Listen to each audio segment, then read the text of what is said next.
Welcome to the Downtime from WTWH Media with your hosts, Sarah Wynn and Sheri Kasprzak, bringing you everything.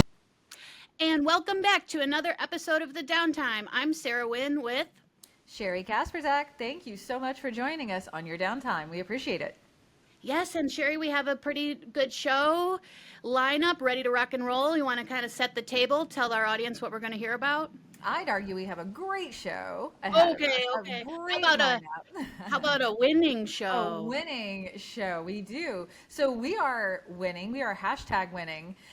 We are going to kick off this episode talking about co-op programs in engineering and manufacturing. I had a great conversation with Jody Poirier of Hargrove Controls and Automation a little while ago, and he and Megan McIntosh of Hargrove wrote a great article for Control Engineering, so we'll hear more from him. And we're also going to chat about the viral, have you heard about this? 15-inch Solstice Pouch from Capri-Sun. Sarah's going to chat about Ranpak Automated Solutions. She's got a great piece that she's working on for them.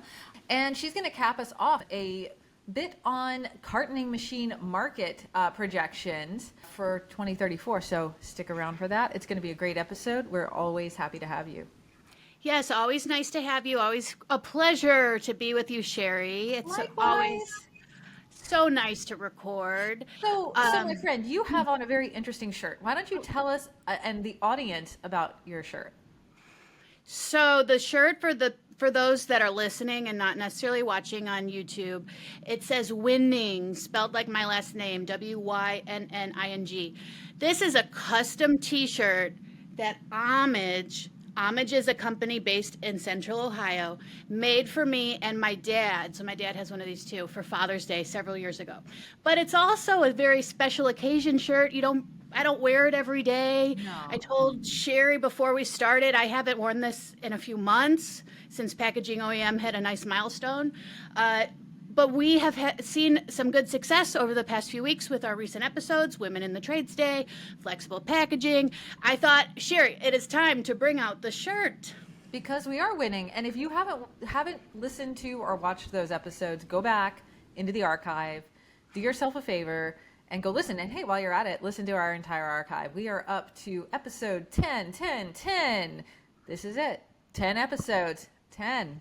We are hitting milestones. So I love it. Can't believe it. It's the little podcast that could, and we're just so happy and grateful for everyone who is listening, following, and since I'm there, check us out on LinkedIn. Give us a follow. If you're not already following us on LinkedIn, go give us a follow. You can also find us at SoundCloud, Spotify, and YouTube, and you can follow us there as well. You can also check out the podcast at plantengineering.com, controleng.com, and packagingoem.com. Go check us out. It's so legit. I got it on my wrist. I got a little bracelet that says Downtime. It's very serious. You're too legit to quit. Mm-hmm. And we actually got the double winning going on. I not only have the shirt, but I have the winning necklace on today too. Because I came in ready to roll like it's the Super Bowl, Sheri, national championship. We're putting the team on our back. We got to go. We're going to win the ring. We Ready? are. Absolutely. All right. All right. So let's kick off episode 10, and we are winning. And you know who else is winning? I think that students who participate in co-op programs are winning. And since I'm on the topic of that, I know, nice segue. I chatted with Jody Poirier of Hargrove Controls and Automation a little while ago. It's been earlier this year, but he and Megan McIntosh of Hargrove wrote a really interesting article for Control Engineering. It's actually in our May-June issue. If you get the print edition, go check it out. It's also live at controleng.com. So go check out the article. I'll link it below. But the topic is on co-op programs, and Hargrove has a very robust co-op program that they conduct with colleges, universities, in which students who are studying engineering or other related topics, they can come in and work for a semester at Hargrove with a trained experienced engineer so that they get this sort of hands-on training that they're not going to get necessarily in a college environment. I really love the concept of it. We always talk about the engineering shortage, the labor shortage that we're experiencing in engineering and manufacturing. I feel like I've memorized the stats, and I have. Boston Consulting Group says that, between now and 2034, 1 in 3 engineering jobs will go unfilled in the U.S. That's pretty staggering. 30% of all engineering and related jobs are going to go unfilled until 2034. I think programs like this really lend themselves to not only getting new employees, because if you've had a student who's been working with you for a few semesters, they know your company, they know how you operate, they know your culture. So I think it's imperative not just to recruit people, but to retain them. So I think that's something we don't talk enough about, is how do you get people excited about what they're doing? You and I are excited about what we're doing, but how do you get people really passionate, excited about what they're doing? And I think the answer is familiarity and getting them into your culture. And, I think Jody had a lot of great points that he brought up. So why don't you have a listen to our interview and take it away, Jody? Hi there. We have with us today Jody Poirier, who is the Controls and Automation Engineering Leader at Hargrove Controls and Automation.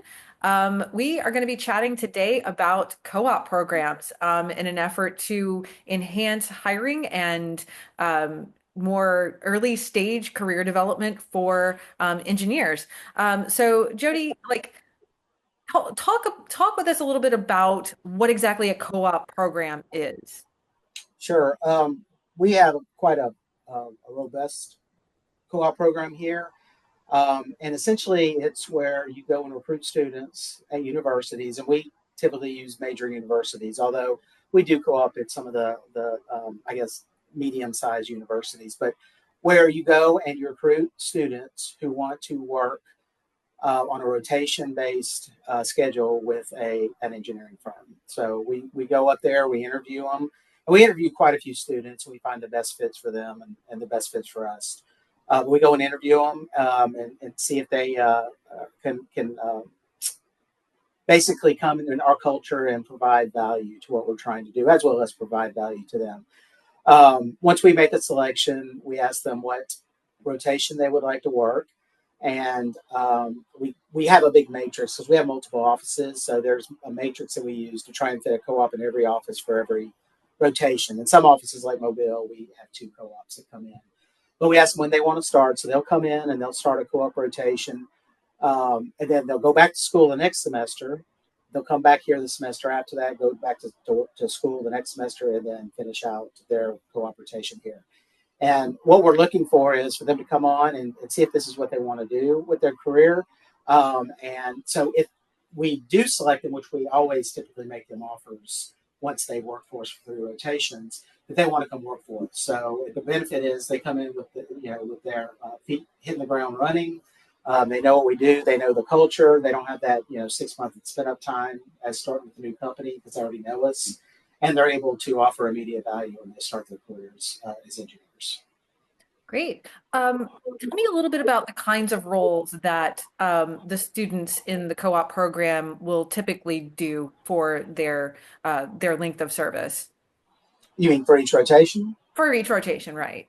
Coming in their first rotation, they're as green as can be. They're college students. So it's a lot of them, it's their first exposure to the corporate world or the working world, I guess. So we bring them in. We don't make things too rough on them on their first semester. They come in, and they'll do tasks that will help the project teams, to help the PMs with what they're trying to accomplish on a fairly basic level, but things that need to be done. And what that does, it gives them exposure to projects. It gives them exposure to working with engineers, which can be challenging sometimes, and it allows them to kind of start to fill out what they're wanting to do. So we let them progress their first semester. They come back the next semester, and then or their next rotation, I should say, and they start doing more advanced tasks. In our particular world, they'll work on HMIs, which is building the graphics for control systems for operators, and they'll work on the control systems actually, where they're doing some simple task and control systems again to help the project as well as help the project team complete their task. Finally, on their third rotation, they come in, and quite honestly, they're almost an engineer one coming in on their third rotation because they've gone through those first rotations. They've been able to learn what's going on. They've been able to advance their skills, and they come in and they pretty much can be handed something and complete it. And we're comfortable with letting them do that as well because they've shown us in the first couple of semesters that they have been able to excel in what they're doing. So they're pretty much doing all the same tasks that an engineer one is doing, out of school. And so we believe that the co-op program offers value in the fact that it allows them to really get their feet wet with engineering and understand what's required and what's going on, and also what a consulting firm such as ours, what is expected, I guess, on a day-to-day basis. Absolutely. Tell me a little bit about how the co-op programs differ from things like internships, where a person in a college setting would go do an internship at an organization for a semester or so. We kind of shy away from interns here at our company. A lot of companies do interns, but what I have found is the success rate of landing an intern is pretty low. It can happen, but they're coming in for a summer job, and they're coming in. There's not a lot of time to learn what they need to do. They're very green at what they're doing. So we don't believe that we offer a lot of value to them or to us as far as what they can do, because that term is very shortened. It's just a summer term. The second reason we don't really do a lot of internships is that's the time when a lot of our engineers are taking vacations, and a lot of our senior people are not here in the office. So they are not going to be able to give them the attention that they need in that role as an intern. So that's why we focus more on the co-op programs, because it gives us more time to work with these kids and really help them grow into their careers. Right. Talk to me a little bit about like workforce development in terms of the college environment. Do you feel that there are certain things that colleges and universities, even trade schools, could be doing to develop engineers, even from, let's say, freshman year? I believe that engineering, and I see this a lot, the engineering field especially, it's all based on theory, and they don't focus as much on applications. It's almost more theory and kind of getting through the books and the formulas and stuff like that. I believe if they focused more on real world applications and real world problems, I believe that would prepare students more for what they would see when they're coming out of school.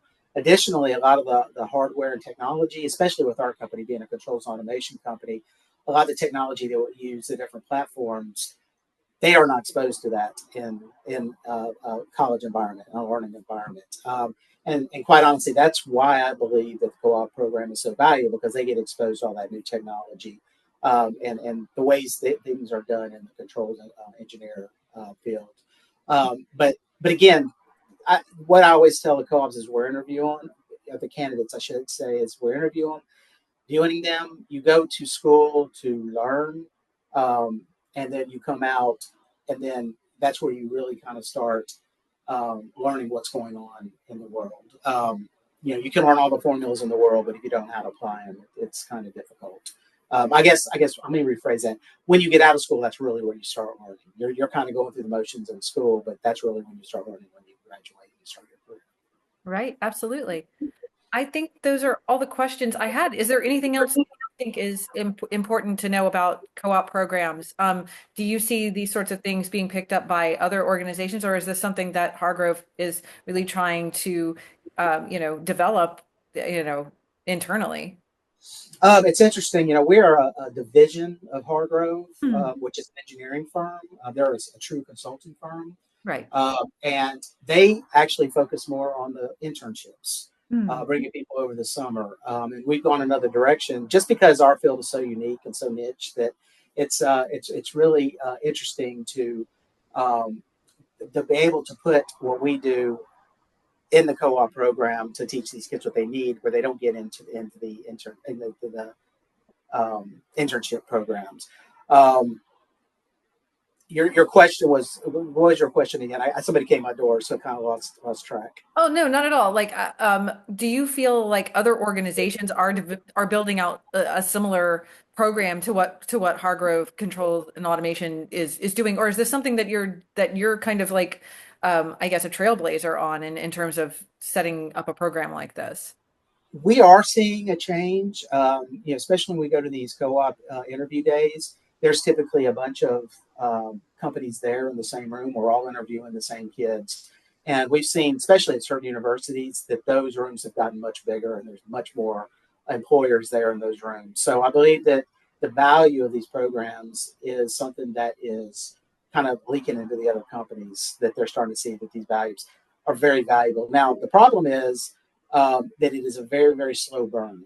And it's you don't see the results from this for a couple of years, 3 years. But once you get a program established and you're able to basically start bringing these folks on board, you start seeing the results and the fruits of your labor once they start graduating. And that's kind of the hard part about a co-op program. It does take a while to see return on it, but what the returns are very valuable. Yeah. Would you say that having a program like this, um, you're seeing more retention of employees rather Yes. than someone just starting in and just saying, okay, well, I've learned what I need to learn here, on to the next one. Sure, absolutely. Yeah, our retention is much, much higher than co-ops because they know what they're getting into, Right. versus somebody coming on board and not liking it. So once they commit to accept the offer, we expect them and have seen that they want to stay. Would you say that a co-op program is something equivalent to maybe doing, a master's degree level study because they're actually doing the hands-on engineering work that they might be learning about, pursuing a master's degree or, some sort of, higher degree beyond college? Yeah, I mean that's absolutely true. But the one thing being a co-op is, I mean, you can have your letters behind your name all day long, but what I look for, especially when I'm interviewing, engineers that are coming in as E1s, first thing I look for is that they have co-op experience. Have they even been in the world and seen what's going on and been able to work for a company and contribute in some way? So it's one of those things that it's one of the things I look for because having somebody that comes in that has not had the job experience, it's a risk, huge risk. They may work out perfect, but 9 times out of 10, there may be issues. But if they've been able to go through a co-op program and be successful in that program, you see that they've got those things that they'll need to be successful in our company or any company really. But we started our co-op program, I guess, about 4 or 5 years ago. We had a small one, but we really put a lot of effort into it about 4 or 5 years ago. And just like last year, we're starting to hire a lot of those co-ops in the company now. And so a lot of our young workforce is previous co-ops that worked for us before. Thanks so much for that, Jody. I really appreciate it and some great insights for co-op programs. And hey, if you've taken part in a co-op program and you want to talk to us about it, we'd love to have you on the show. So let us know, reach out. Yes, you are always, if you are listening to the show, send us a message on LinkedIn. You can message the Downtime or you can connect with Sheri and or myself. It's a great place to connect. We post a lot. We share a lot of news. And speaking of news, Sheri, the flexible packaging story I wrote published this week, well received, very happy with it. Speaking of flexible packaging, Sheri, there is a flexible package that's gone viral this week. So I heard. From Capri-Sun, a 15-inch, 20-ounce summer solstice edition of a Capri-Sun. Sheri, this thing is huge. Yeah, I mean, I remember Capri-Sun when I was a kid. Like, that was so fun to have. Like, and maybe I was the oddball, but did you ever drink all of your Capri-Sun and then blow into it so it would be popped out again? You would have to, if you haven't seen this pouch, you would have to do a lot. Like, it would like take a lot of wind out of you to get that one reinflated, don't you think? Yes, it might be like running a marathon. It's crazy. Like, let's show everyone. If you're on YouTube, we're gonna cut right now to a clip of this thing from Capri-Sun's official Instagram page.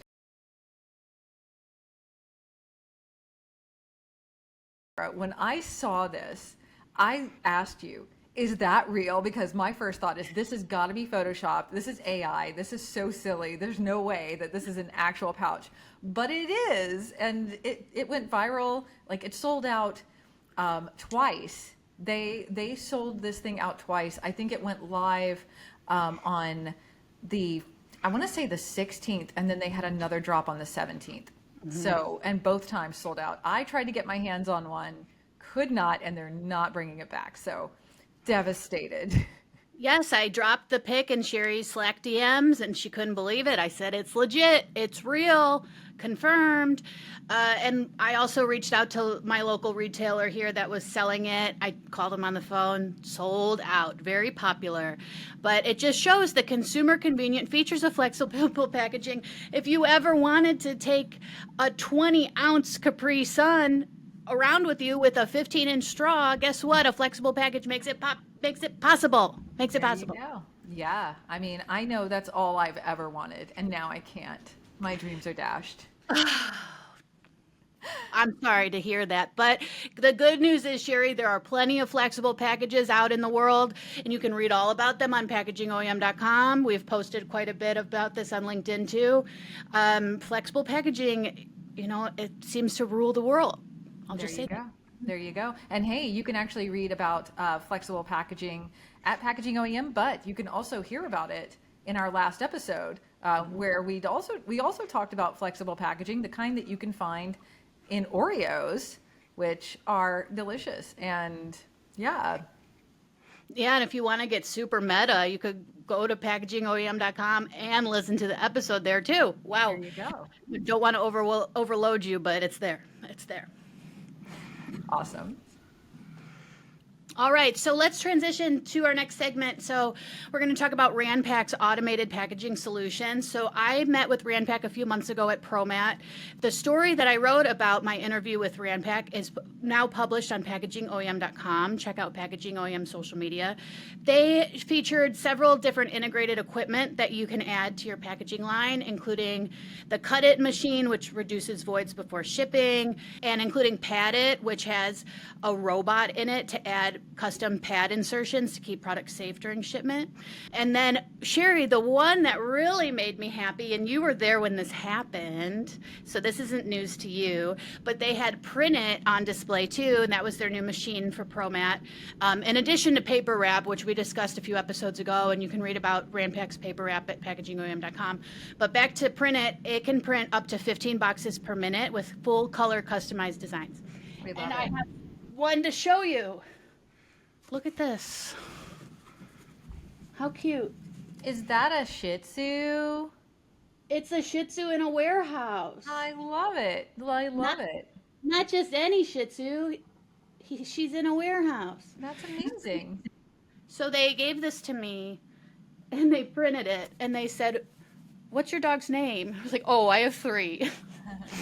I said, "We'll say this is Belle." So this is Belle, the little Shih Tzu in a warehouse. Nice. Enjoy your custom box. So you can read all about Ranpak's automated solutions at packagingoem.com. And also on packagingoem.com, we discussed the cartoning machine market. So there's a new report from Towards Packaging that says the cartoning machine market will be worth $13.58 billion by 2034. And Wow. these machines are essential for efficiency, scalability, and packaging lines. You can read all about that story at packagingoem.com. And the story features a little gift that we got, Sheri, at Pack Expo Southeast of Syntagon's AOC machine. So it's a carton. Amazing. So, yes, it's all on packagingoem.com. Lots to discuss, but that's where we're at. So also coming up next week, we are going to feature something very special, I think. We have a 150-year-old manufacturer that we're going to be speaking with. That the person we're speaking with is not 150 years old. The company is 150 years old. But this company, they're revolutionizing the way that they do things through automation. And I think that that's such an interesting, cool story that there's this company that's 150 years old, and they're streamlining their processes. They are upping their game with automation. I think it's going to be a really cool interview and conversation. So tune in next week for a wonderful conversation with this 150-year-old manufacturing company. I can't wait for it. Sounds very interesting, Sheri. Yeah, I think so. Yes. So I think we have come to the end of another episode of the Downtime. I think so. So thank you everyone for spending your downtime with the Downtime. I'm signing out, Sarah Wynn and Sheri Kasprzak, thank you so much for joining us, and we'll see you in the next one. Bye.